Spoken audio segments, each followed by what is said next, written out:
everybody, and today in this video we're going to teach you how to use OBS. Alright, so first you need to download OBS. So you search up OBS Studio. Okay? Click the first thing you see. See, if you're on Windows, Mac, or whatever this is, you would click on that and click on this.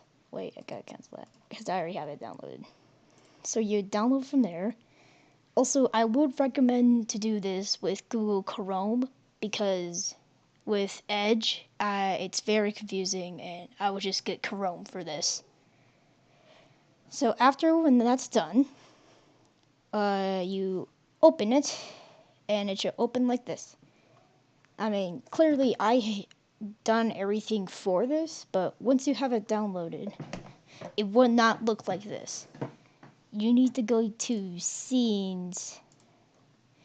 I'll do an intro thingy later, but first of all, if you want to capture display, you add a scene, or if there's already a scene in there, click on that.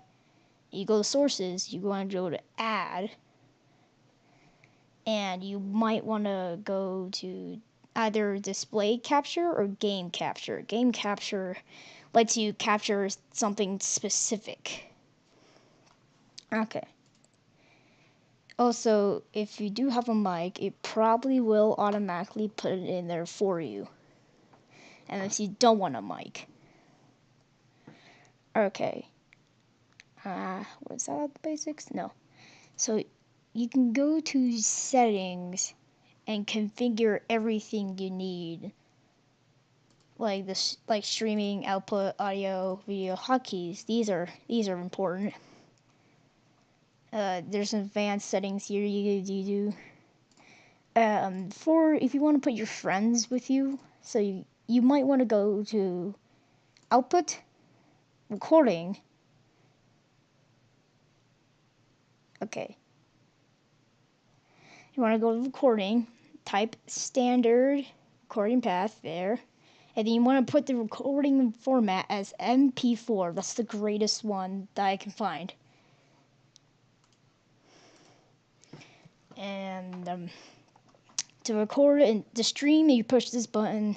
To record, press this button. Studio mode, I have no idea what that is. I don't want to push that. And exit here and settings. So that's pretty much the basics of this, of OBS. If you would get it, it's like really easy to use. So I highly recommend this. And that has been a video. I will see you guys later. Bye. Hello, do you receive my echo? My life is a part